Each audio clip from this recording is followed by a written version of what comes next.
Hello, hello, hello. Today I am coming to you to talk about my current obsession, which is RAYE's newest album.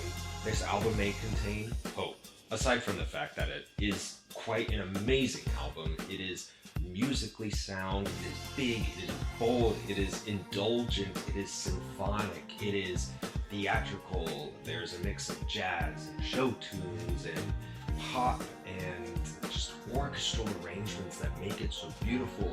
And it is a long album. It goes into a lot of themes like hardship, joy, hope, loneliness, longing, and you got Hans Zimmer on the album. You have the London Symphony Orchestra backing a lot of the tracks. It's incredible. But one thing I noticed that really piqued my interest when I was listening through this album is just how many biblical and Christian allusions there are in the text, in the lyrics. And I thought that was super cool and fed into the overall theme of the album and the story that it was trying to tell.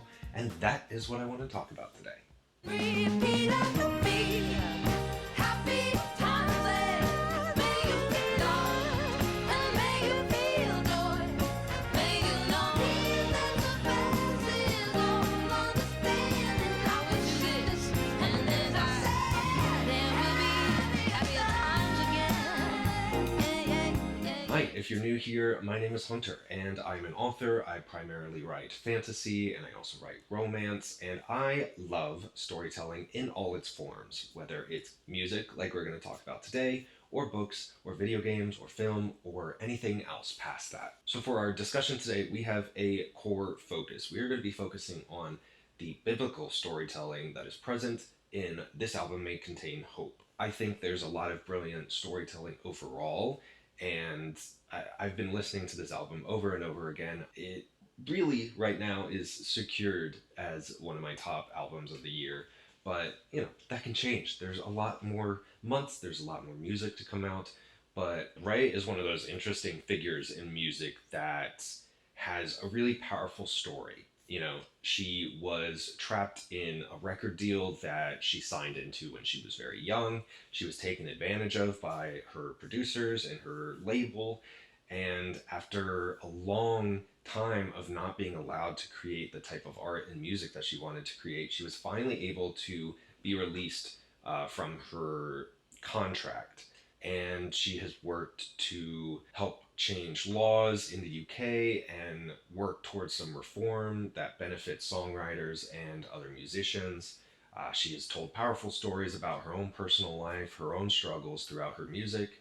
Her last album, My 21st Century Blues, was a big hit. She won, I don't know if it's been beaten, but when she won at the Brit Awards, she won the most awards in a single night. She won a ton of awards for it. It was critically acclaimed. A lot of the songs hit the charts, and there was a lot of powerful stuff in that album.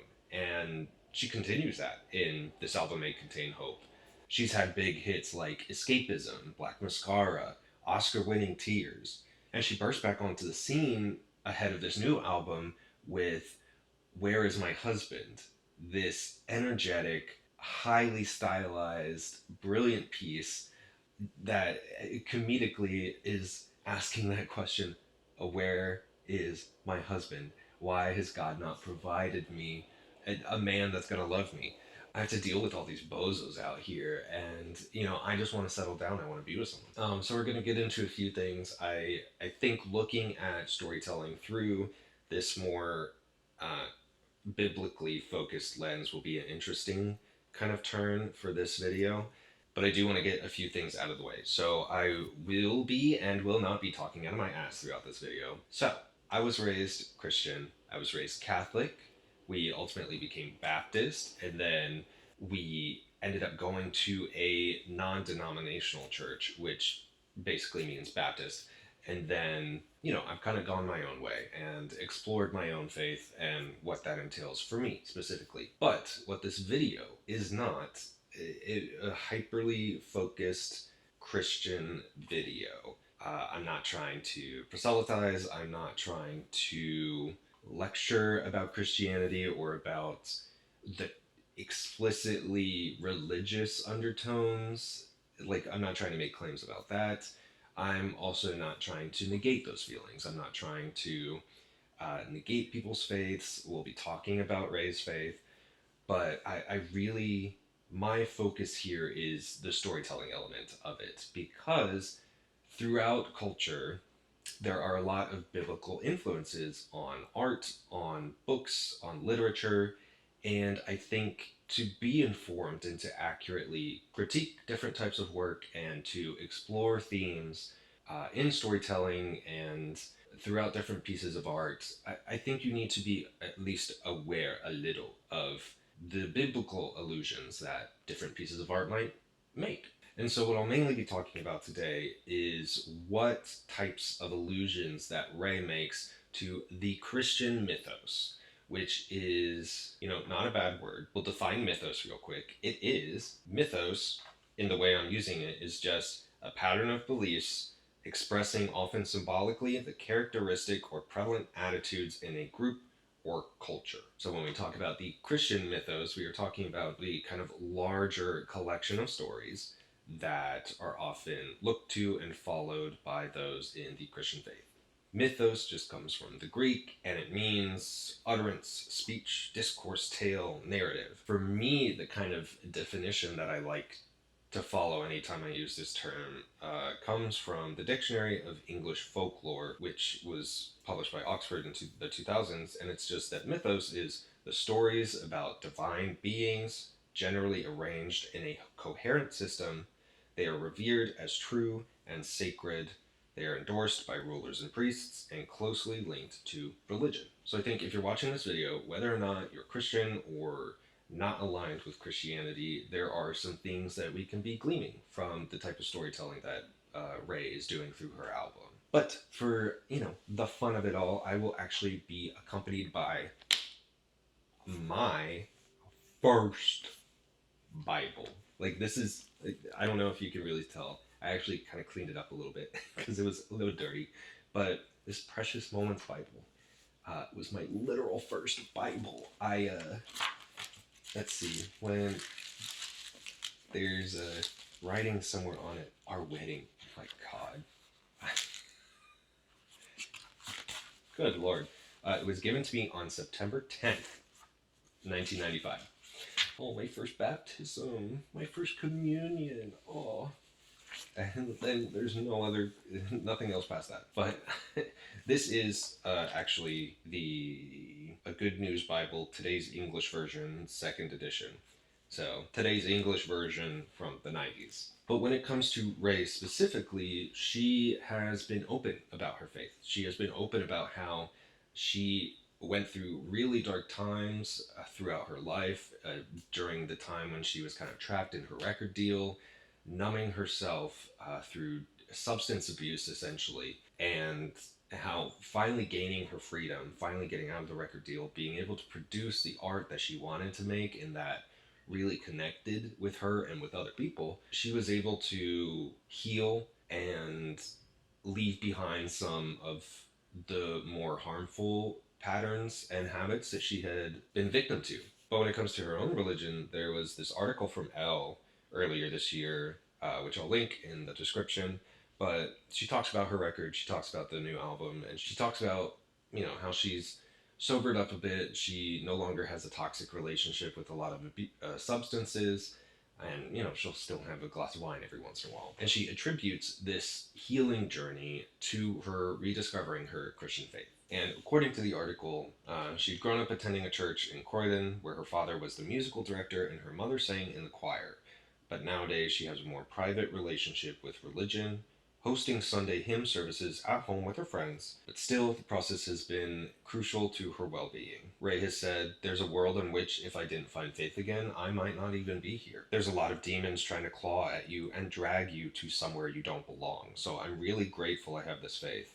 It's honestly pulled me out of a really dark place." And even with some of her other songs, namely Genesis, which was this brilliant piece of music, and it's directly referencing Genesis, both in the biblical sense, as in like creation, rebirth, all that stuff, but also, the secular kind of connotations of Genesis, where it's just a beginning, a development, the creation of her as this new independent artist. But in that, she's talking about Genesis 1, verse 3, which feeds into the whole let there be light refrain because that's the verse. God commanded, let there be light. And she folds these into some of her songs. In My 21st Century Blues, there's also Hard Out Here, in which, she's singing, I'll bounce back, no weapon formed against me shall prosper. What you know about systems, about drug drinks, fucking nearly dying from addictions. You start to wonder why I'm Christian. Without the Lord, I take my life all the times I've been a victim. No weapon formed against me shall ever prosper. Baby, I bounce back.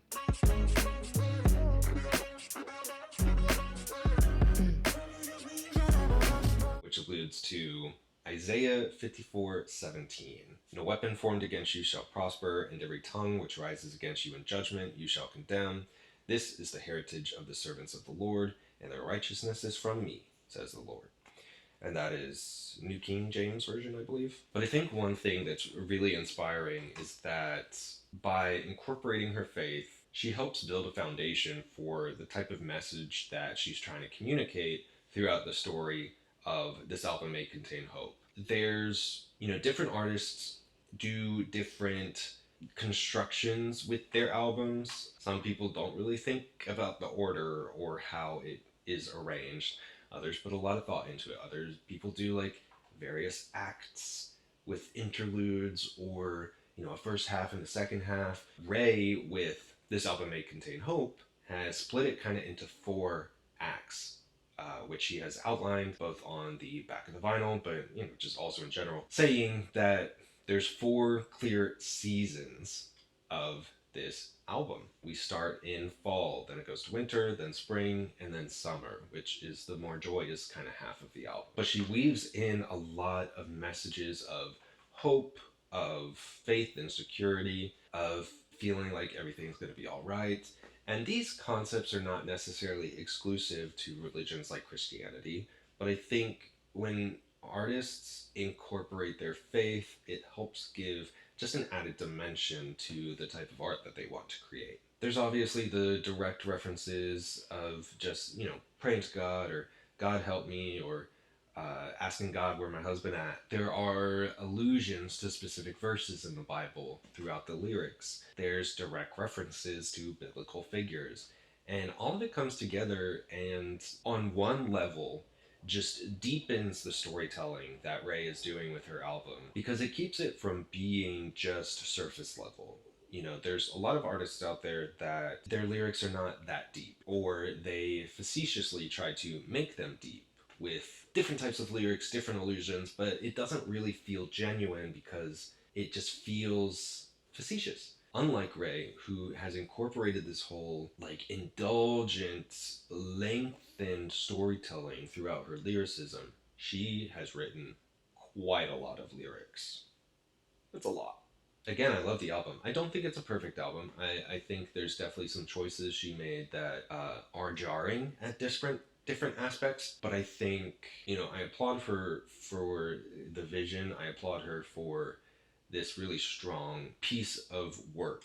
Because at the end of the day, just because you put in a lot of these fancy words and these fancy lyrics and you kind of talk around what you're trying to say because you're trying to be poetic, it doesn't necessarily make good music. And, to each their own. Some people aren't going to like RAYE's style. Some people are going to think she's too bold and show-tuney and indulgent in a negative context. I think she's indulgent in a positive context. When it comes to this album, her new album, to start off so strongly with I Will Overcome, a brilliant piece. It just speaks to these feelings of believing in yourself, like having faith, knowing that things are going to get better, knowing that you have the power to overcome adversity, overcome your trauma, your hardships, as long as you have faith and you look forward to a new day. She did an interview with St. Lo recently,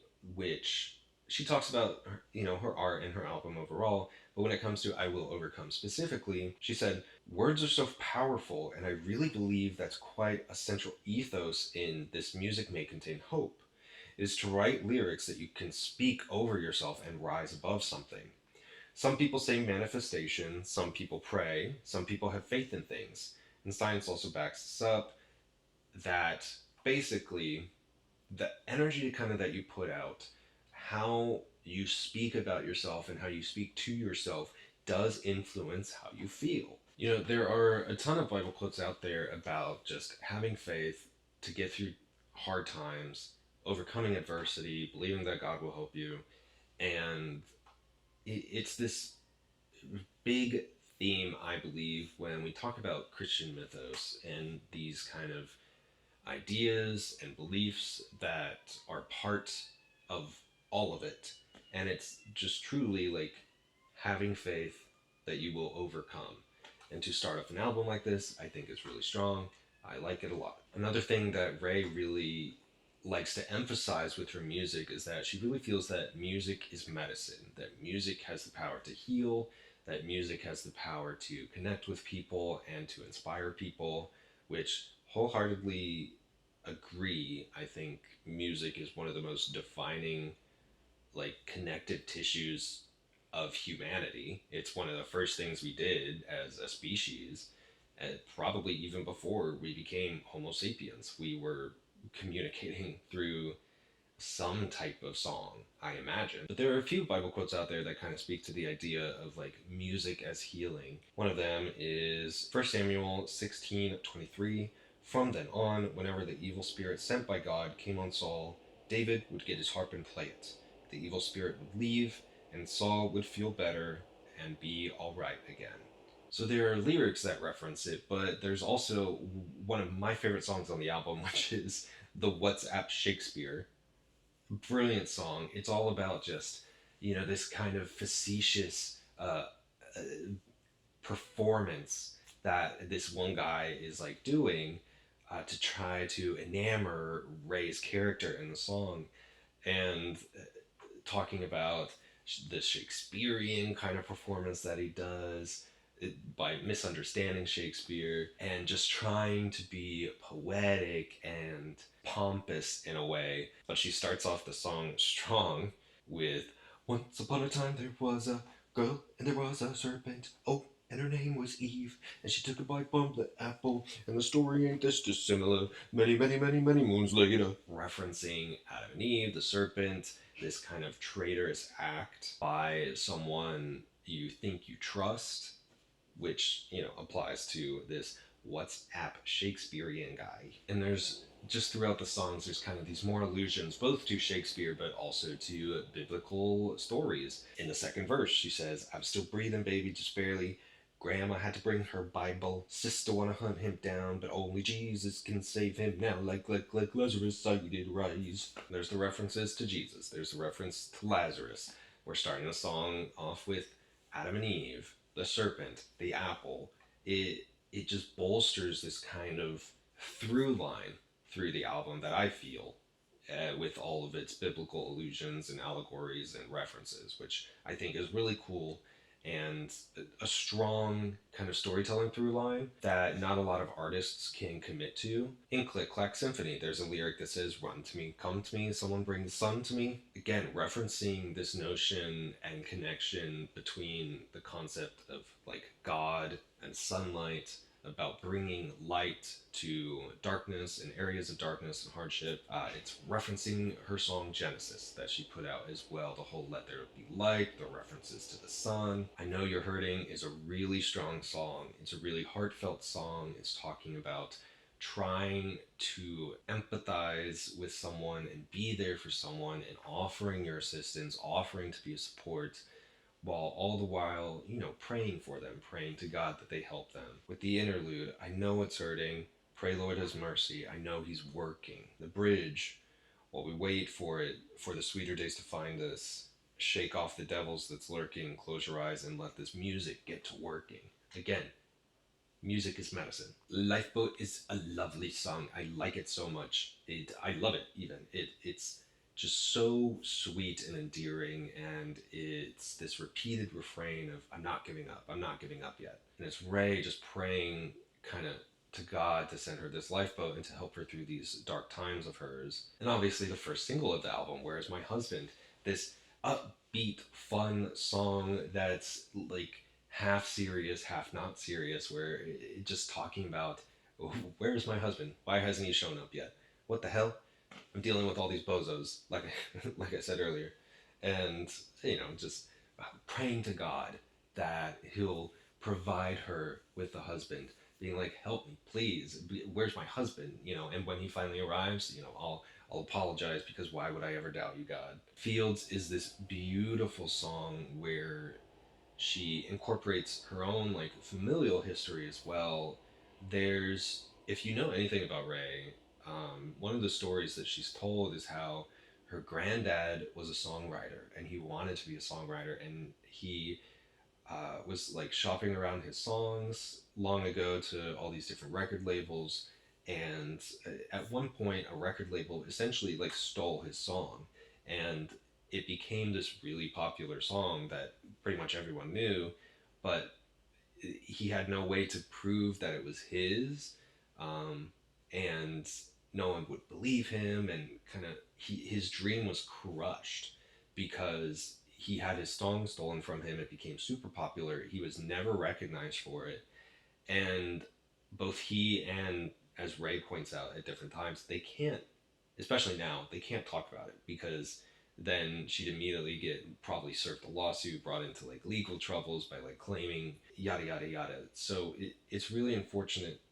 what happened to him, but the way she has been able to kind of be a songwriter herself and grow and overcome adversity, and also now bring her grandfather into the fold, it's a beautiful song, very heartfelt, makes me cry, but all about wanting to be free and experience the weight being lifted off your shoulders, your trials ending, which is a very common theme, I think, in the larger Christian mythos. If we're talking about, you know, what is the goal?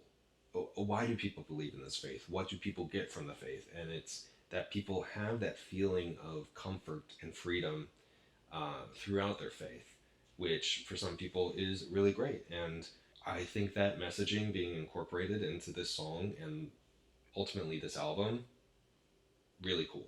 With the song Joy, we're talking about still music being medicine. It's this also fun, upbeat song about finding joy, about knowing that joy is going to come in the morning. There are different lyrics throughout this song that are inspired by different Bible verses. He will cover you with his feathers, he will cover you with your wings. And this is referenced in Psalms 91:4, which in this Bible is, "He will cover you with his wings, you will be safe in his care, his faithfulness will protect and defend you." But Psalm 91:4 in the New International Version, "He will cover you with his feathers, and under his wings you will find refuge," more directly referenced by that line. And this is super alluded to with another Psalms, which is Psalms 35. "His anger lasts only a moment, his goodness for a lifetime. Tears may flow in the night, but joy comes in the morning." I might cry for the night, but my joy comes in the dun dun dun dun dun. Joy. I love that song. It is amazing. And the main story of the album ends with "Happier Times Ahead." This just smooth ending to the trajectory of the story of this album, and talking about having faith, again talking about knowing that there are happier times ahead, that you're going to be able to get through your hard times, your hard moments. In the chorus of that song, it says, "Repeat after me, happier times ahead. May you be loved and may you feel joy. May you know peace that surpasses all understanding. I wish you this." And I said, "Happier times, there will be happier times ahead." And with that lyric, it is a direct reference to Philippians 4:7, which is, "And God's peace, which is far beyond human understanding, will keep your hearts and minds safe in unison with Christ Jesus." If you haven't listened to this album yet, I highly recommend it. It's a beautiful album, definitely worth at least one listen through. Enjoy it, experience it, pay attention to it. It requires focus. I will say, to really enjoy the songs because they're not just some radio bops you can put on in the background.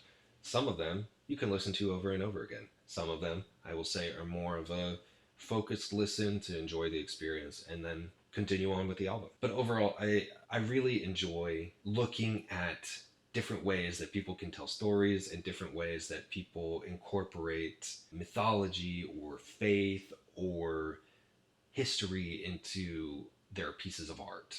And I think there's a lot of cool ways that Ray has incorporated her Christian faith into this album. There's a lot of support for the type of message that she's trying to say, that for the type of story that she's trying to tell, which is so directly addressed in the album title itself. This album may contain hope. And for a lot of people, this book may contain hope. And there's a really direct connection between those two concepts. So, very clearly, do you have to be a Christian to enjoy Ray? No. Do you have to always look and enjoy the Christian references in different pieces of art? No. But it's good to be aware of them. It's good to kind of look at them and understand what they're alluding to or where they're coming from. I think it's fun. I think it's fun to look at things like this. And I think Ray's music is beautiful. I think the messaging of hope and joy is beautiful. I actually wouldn't be surprised if joy is played in churches because a lot of these songs obviously have the more symphonic element, the orchestral backing, but a lot of them devolve into kind of gospel and choir singing, which I think is also really cool. And partially synonymous with Christian faith and churches and all that. And I'll loop this kind of into what I'm going to try to do with this series overall, because again, I am an author. One of the kind of biggest things to consider for characters is how faith plays a role in their life. Is it something that they have previously looked to for support? Do they have a strong sense of faith? Do they not believe in anything? Do they believe in something? Do they reference holy texts? If we're talking fantasy, what does their relationship with that world's religion look like? If it's contemporary, are they Christian? Are they atheist? Are they agnostic?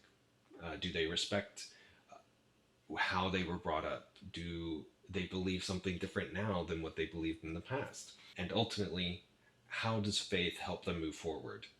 Do they trust in a higher power? Do they find comfort in different deities or a god or scripture?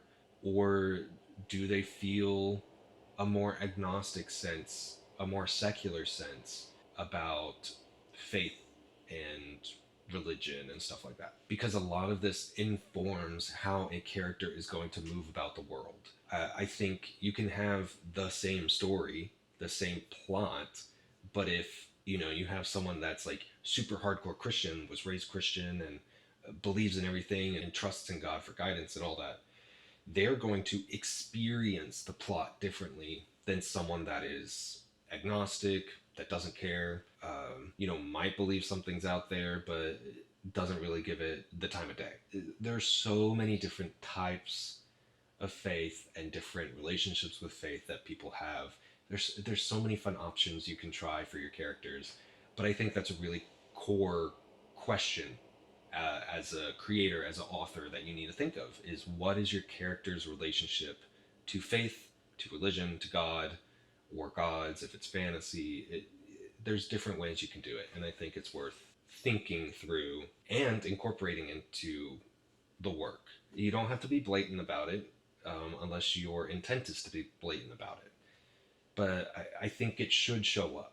I think it helps create a more complete version of a character than kind of just ignoring the question entirely. So yeah, that's all I got for you today. Thank you for tuning in. If you like this kind of stuff, feel free to like and subscribe and follow along as I kind of examine storytelling throughout different forms of media. And I talk about my author journey, and I talk about books and video games and movies and music and different things I like. And I think it'd be fun today to leave you with a little Bible verse on the way out. So I'm going to be reading from Psalms, which I think is a great collection of songs and stories and verses to enjoy even outside of a more Christian context. But Psalm 34:12 and onward. Would you like to enjoy life? Do you want long life and happiness? Then keep from speaking evil and from telling lies. Turn away from evil and do good. Strive for peace with all your heart. The Lord watches over the righteous and listens to their cries, but he opposes those who do evil, so that when they die they are soon forgotten. The righteous call to the Lord, and he listens. He rescues them from all their troubles. The Lord is near to those who are discouraged. He saves those who have lost all hope. And there you have it. I think that loops pretty cleanly into what we've been talking about in this video. And now we've reached the end. So, hope you have a great day, and until next time.